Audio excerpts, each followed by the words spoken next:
Assalamualaikum warahmatullahi wabarakatuh. Selamat datang di podcast kesayangan kita, yaitu Collab by Nobel Indonesia Institute. Senang sekali hari ini semua teman-teman ya.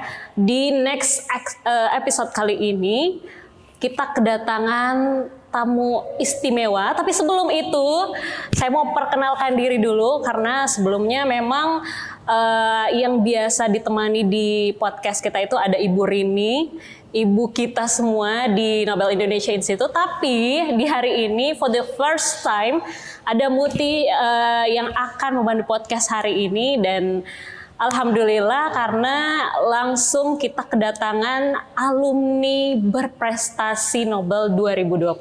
Langsung aja kalau gitu kita sambut, ada Nasrullah. Yeay, jadi teman-teman semuanya, dari Nasrullah ini adalah rekan kerja saya di Nobel di NIDC team. Kalau nggak tahu NIDC itu namanya Nobel Indonesia Digital Creative. Itu kita setim ya. Langsung aja kalau gitu, gimana Nasrullah? Jadi Nasrullah ini dipanggil Ulah ya? Ya, Ulah aja. Ulah aja. Dan di sini juga dia yang saya tadi sebutin juga alumni berprestasi Nobel 2021.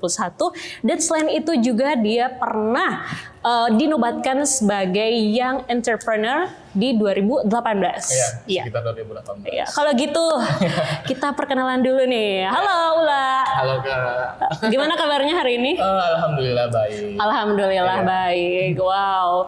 Jadi kita langsung aja nih tanya-tanya. Gimana sih aktivitasnya hari ini? Selain kerja sebagai digital creative team, apalagi aktivitasnya? Ya, untuk sekarang aktivitasnya sangat padat ya. Sangat padat lah. Padat banget. Banyak banget ya jam kerja ala Sultan ini. Enggak juga. Jadi sembari saya di NIDC, saya juga owner art production, sama saya juga pelatih paskibrah, jadi multi talent, multitasking, multitalekang. Enggak ya. Tapi talekangnya positif ya teman-teman. Tapi sebelum kita melangkah lebih lanjutnya, ada apa sih dari kegiatan itu? Mungkin ada passion yang selalu Ulah buat, selalu Ulah lakukan, mungkin dari hobinya apa gitu? Pengen tahu? Oh ya, jadi hobi saya itu selain aktivitas saya yang padat. Yang padat. Selalu saya pasti main badminton untuk menyeimbangkannya antara pikiran sama olahraga gitu. Oh, luar biasa. Jadi selain dia bekerja di Nobel, dia juga sebagai salah satu owner art production.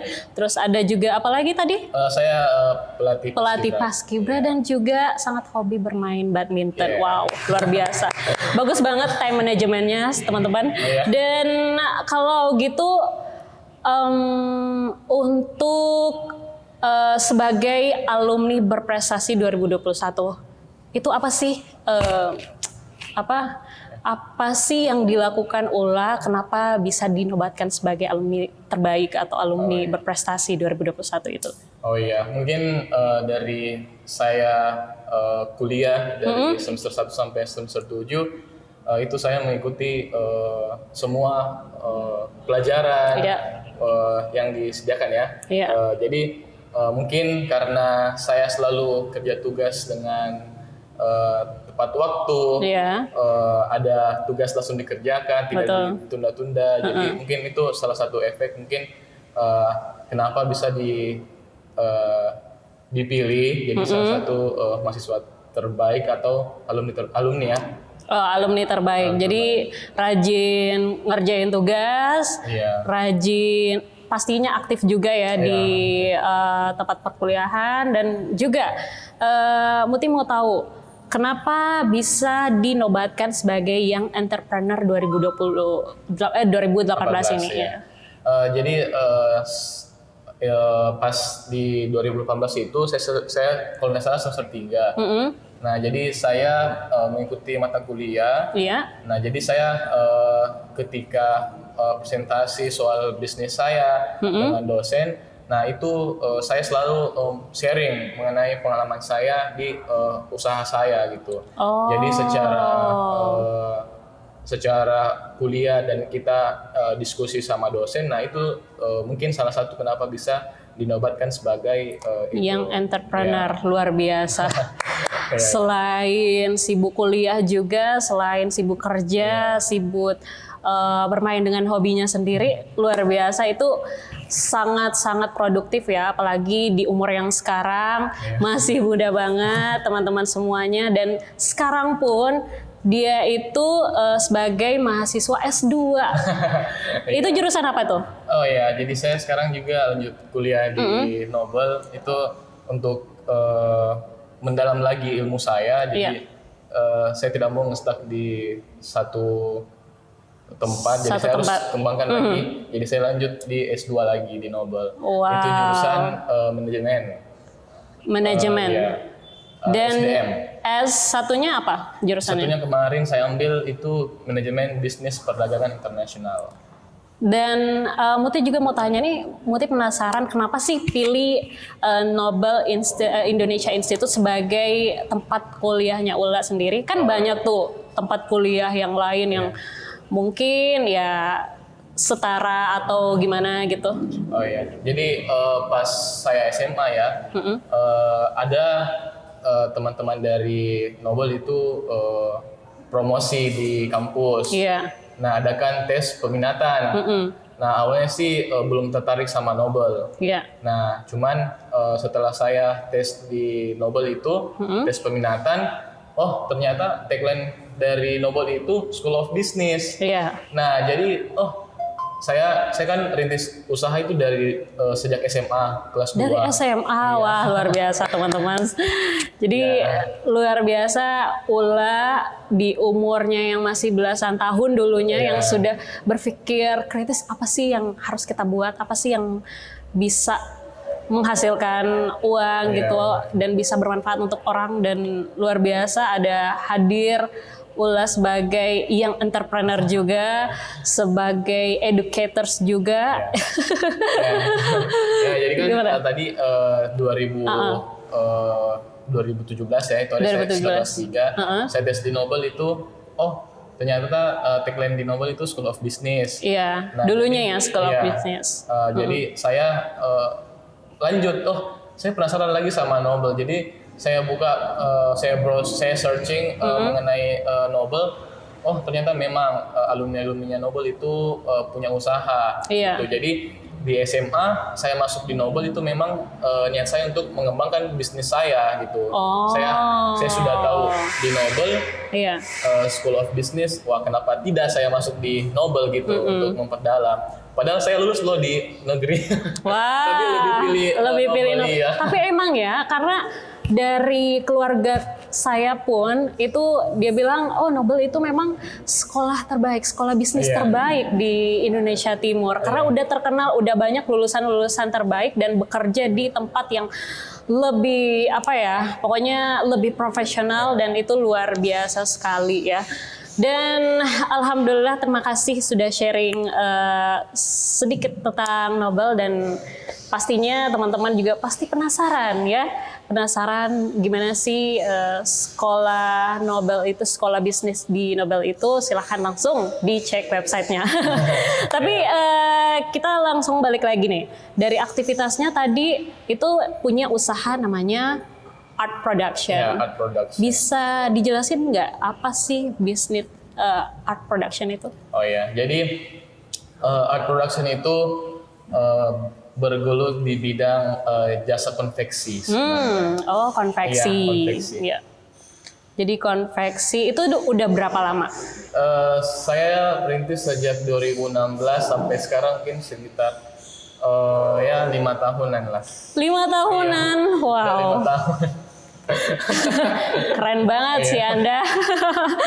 Jadi apa sih alasan Ula untuk buka bisnis konveksi ini? Mungkin karena ada sesuatu kah yang ingin dilakukan atau ingin dicapai sehingga bisa. Nah jadi awal mula itu kenapa saya tertarik sama buka jasa konveksi ya. Nah saya pernah kemarin di salah satu kepanitiaan itu saya panitia perlengkapan. Nah, di Panitia mana perlengkapan, ya. ternyata saya melihat harga di Makassar itu lebih mahal daripada di Pulau Jawa. Iya, emang. Iya. Karena distributornya mungkin ya kebanyakan di Jawa ya. Iya, jadi saya berpikir, wah, kenapa enggak gitu? Saya yang buat sendiri konveksinya. Iya, Jadi betul. kan saya bisa mengatur sendiri harga pasar ke segmen saya ya.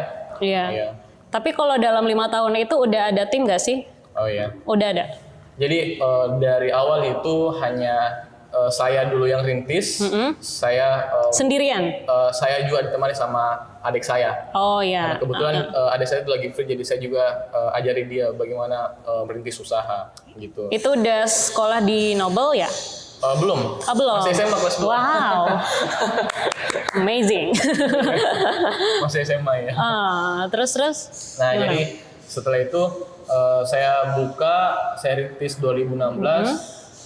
Saya melihat peluang-peluang yang ada, jadi saya tingkatkan lagi di tahun berikutnya. Di tahun berikutnya itu saya sudah punya karyawan itu baru 3 orang. Baru 3 orang. Sekarang udah berapa nih? Sekarang ya sekarang sih lebih banyak lagi ya. Sudah lumayan interaksi sama customer, sudah lumayan. Oh wow. Jadi kalau misalkan dari Ulas sendiri berapa sih jumlah baju yang terjual dalam setiap bulannya? Jadi saya itu kan sebenarnya pelatih paskibra ya. Nah, jadi segmentasi saya itu sudah ada. Iya. Nah, jadi saya baru mau prepare untuk tahun ini atau tahun depan itu untuk buka layanan bulanan. Artinya untuk saat sekarang itu dari 2016 sampai sekarang saya masih konveksinya itu masih jasa paskibra. Paskibra PDU. aja. Bagian dinas upacara, bagian dinas latihan, dan yang berkaitan dengan paskibra seperti itu. Jadi segmen saya itu sudah sudah dibuat. Udah ada. Ya, tapi ada rencana nggak sih untuk bisa membuka lebih lebar mungkin dari teman-teman sendiri yang ingin memesan baju yang per partai gitu gimana? Jadi pasti ya, setiap orang pasti mempunyai planning untuk mengembangkan usaha gitu ya. Cuman untuk sekarang kan juga teman-teman tahu bahwa masa pandemi ini masih belum belum stabil. Jadi, apalagi anak-anak belum sekolah ya. Jadi ya saya harus sabar menyiapkan segala hal yang sesuai dengan planning saya. Jadi setelah pandemi saya akan hajar ya. Tapi ngomong-ngomong, karena di sini masih pandemi juga, pasti semuanya terdampak ya. Ada nggak sih masalah-masalah yang didapatkan dari Ulas sendiri soal bisnisnya, apalagi dampak COVID-19 ini luar biasa, yang memang banyak beberapa yang merintis usaha itu mengalami kerugian. Gimana Ulas sendiri? Jadi kalau saya ya pasti ya. Saya kemarin itu udah pesan atribut dari Jawa itu, ya pasti terpending gitu. Oh, iya, jadi karena PPKM ya? Iya, jadi karena PPKM juga, jadi tapi syukurnya kan saya berjalan di bidang jasa, itu kan barangnya ini tidak basi ya, jadi ya nggak apa-apa untuk disimpan, cuman secara pemasukan ya pasti mengalami penurunan yang drastis. Jadi gimana menggaji karyawan dari Ulas sendiri? Ya, jadi saya ada pemotongan atau gimana? Tidak dong. Oh tidak, alhamdulillah. Tetap, karena kita juga kan sebagai manusia harus saling memahami ya. Iya, betul sekali. Jadi semuanya tetap sejahtera dengan tidak untuk menaikkan dulu, tapi tidak menurunkan juga dari gaji karyawannya. Nah, gimana nih cara memasarkan produk dari art production ini? Ya, jadi kan tadi sudah saya sampaikan. Jadi saya itu kan kebetulan saya ngajar di SMA Negeri 2 sama SMP Negeri 3 Makassar. Oh, jadi kalau ada kegiatan perseni segala macam, Nah pasti baju personilnya kan art production yang siapkan gitu. Oh iya. Jadi saya memang untuk pada saat sekarang saya sudah mempunyai lingkungan segmentasi saya. Segmentasi. Ya, tapi insya Allah nanti kedepannya itu bakalan melebar dan bisa untuk semua orang gitu. Karena emang bakalan jalan ya, jadi per kelas itu akan naik, akan naik. Betul. Jadi pasti bisnisnya bakal ngalir terus. Apalagi 17 Agustus diadakan setiap tahun, otomatis pasti Betul. masukan ada terus, alhamdulillahnya. Karena nggak ada diskonan juga kan dari situ. Jadi ya semuanya alhamdulillah normal ya. Dan gimana keadaan keuangan dari karyawan itu sendiri? Mungkin mereka tetap seperti biasanya atau ada bonus-bonusnya juga? Tentunya ya, jadi setiap ada barang pengadaan dari customer yang memesan, pasti setiap ada pemasukan yang banyak, pasti itu kita kasih bonus juga ke mereka. Gitu. Wah ya, oke gitu. Jadi ya semuanya disejahterakan lah ya, apalagi sebagai owner yang merintis bisnis dari nol, pasti tahu lah gimana kehidupan karyawan-karyawannya, gimana kehidupan semuanya. Dan Muti juga mau tanya gimana gimana mengengage customer, apalagi anak-anak yang memang masih sekolah, yang bisa gimana mereka bisa tertarik dari bisnis, tertarik mengambil baju dari Kaula ini. Nah jadi saya itu kan biasanya memperlihatkan dulu barang, contoh pakaian, contoh kainnya. Setelah itu dia puas, kita Anda senang. Iya. Jadi, itu tagline siapa itu? Jadi ada memang feedback ya. Ada feedback jadi, juga. Dia mengeluarkan value-nya, kita juga harus memenuhi apa yang telah dia keluarkan dari mereka begitu. Jadi mereka pesan, kami pasti harus melayani ya dengan baik seperti itu. Dan Ula, ada nggak sih goals yang Ula ingin capai dalam melakukan aktivitas-aktivitas yang memang kita sudah lihat sangat sibuk, si Ula ini sangat sibuk, entah dia melanjutkan S2-nya, terus juga merintis bisnis, dan itu memang lumayan loh, dan tidak semua orang bisa melakukan itu semua, apalagi time manajemennya sungguh sistematis banget. Jadi gimana tuh Ula? Jadi bagaimana ya? Ya sangat kompleks sebenarnya ya. Menjelaskan itu sangat kompleks. Tapi teman-teman saya juga mungkin bisa kasih tips ya sedikit. Jadi teman-teman itu saya biasanya 1 hari sebelum saya melakukan kegiatan itu saya sudah memang merencanakan. Harus merencanakan dulu, harus merencanakan ya. Harus ditulis di notebook. Dulu, ya, betul. Nah setelah itu keesokan harinya pasti bakalan kita punya perencanaan itu sudah pasti tidak akan lari dari target yang sudah kita catat hari ini. Iya, betul. Jadi itu yang harus kita selalu belajar diri untuk bagaimana kita bisa merencanakan hari ini untuk kita eksekusi di hari selanjutnya. Jadi intinya harus menuliskan to-do list, apa aja yang mau dikerjakan. Terus juga harusnya ada evaluasi juga yang sudah dikerjakan juga. Betul. Jadi semuanya sistematis. Jadi tahap evaluasi itu setelah saya biasanya sudah melakukan kegiatan saya, agenda saya.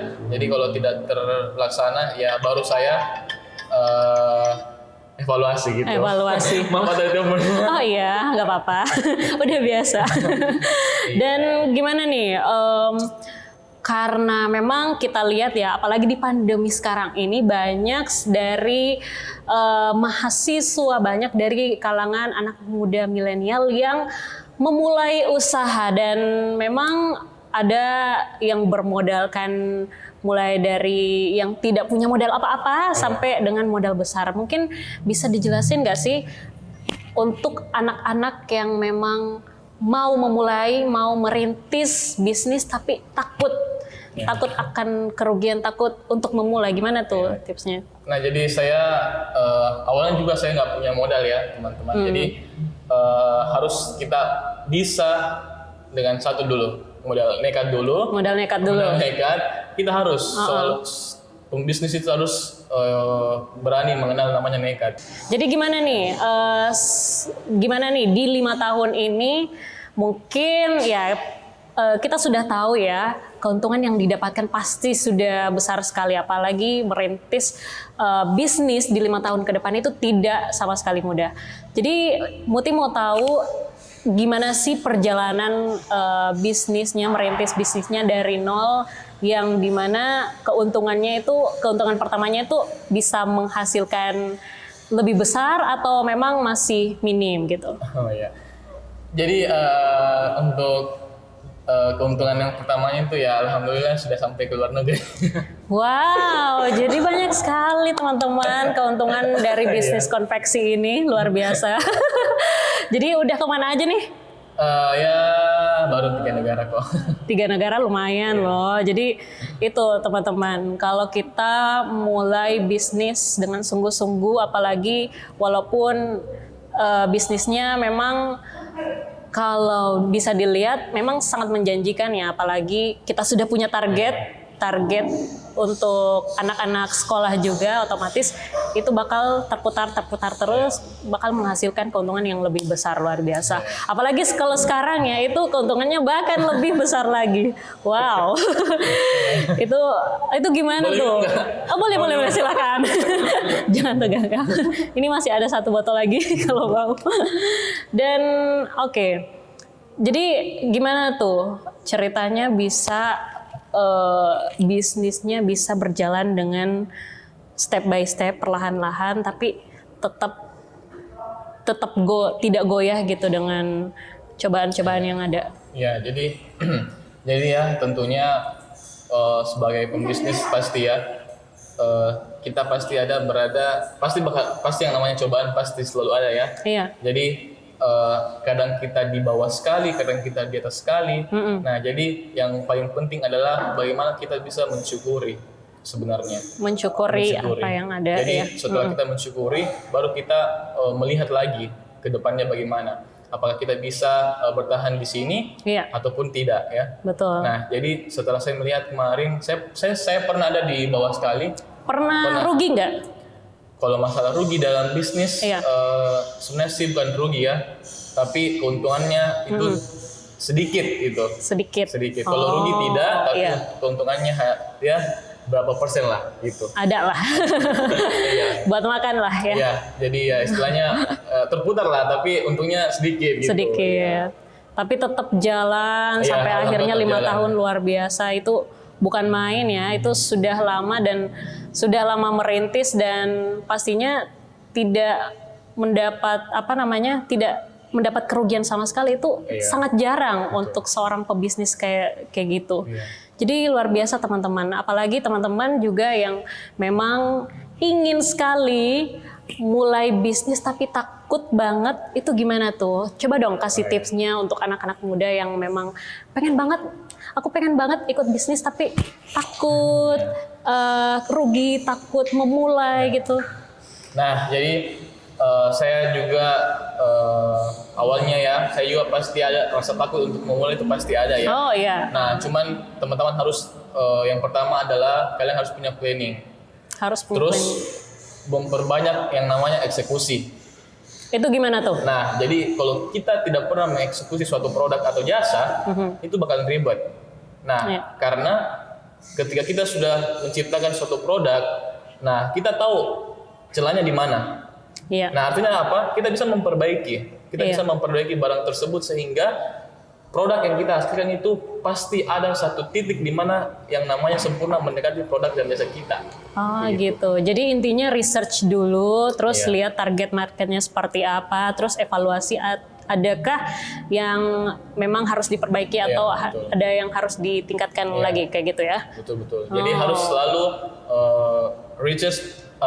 research, jangan selalu untuk mentunda-tunda, jangan. Jadi punya rencana, punya usaha bisnis, langsung eksekusi. Langsung eksekusi. Iya, karena kalau Tidak boleh teman-teman, ditunda. karena kalau teman-teman ya tidak berani eksekusi tuh bakalan jadi ngambang gitu, ngambang pasti. Iya, punya niat tapi nggak bisa dilakuin tuh kayak gimana ya?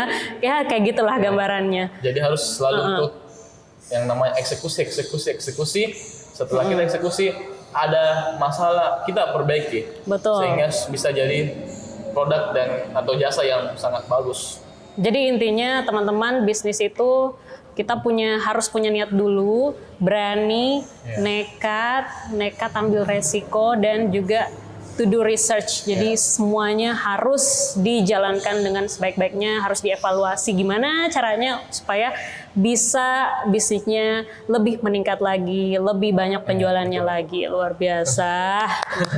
Jadi teman-teman kalau mau mulai bisnis apa aja, mulai dari makanan, retail dan lain-lain, itu bisa kalian lakukan selama kalian punya niat ya. Yang tadi Muti bilang niat, punya nekat yang kuat, berani mengambil resiko, berani rugi juga pasti. Betul. Karena memang kalau kita mulai bisnis pasti ada aja halangan rintangan yang memang kita alami ya. Entah itu kalau kita sudah mengeluarkan banyak uang pasti ada aja cobaan, entah itu dari kerugian yang kita alami dan lain-lain sebagainya. Luar biasa. Jadi saya mendengar selalu kutipan Pak Rektor ya. Oh, itu apa? Nah, dia mengatakan bahwa ketika kita berniat jahat saja itu dimudahkan.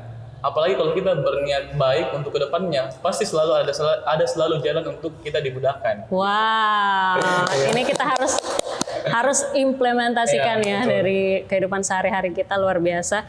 Terima kasih kalau gitu untuk Ula, alumni berprestasi kita dan juga rekan kerja di Nobel kita yang super sibuk juga. Luar biasa. Semoga bisnisnya lancar, semoga aktivitasnya juga lancar. Terima kasih teman-teman yang sudah nonton podcast kita di episode kali ini. Sampai jumpa di episode selanjutnya. Bye-bye.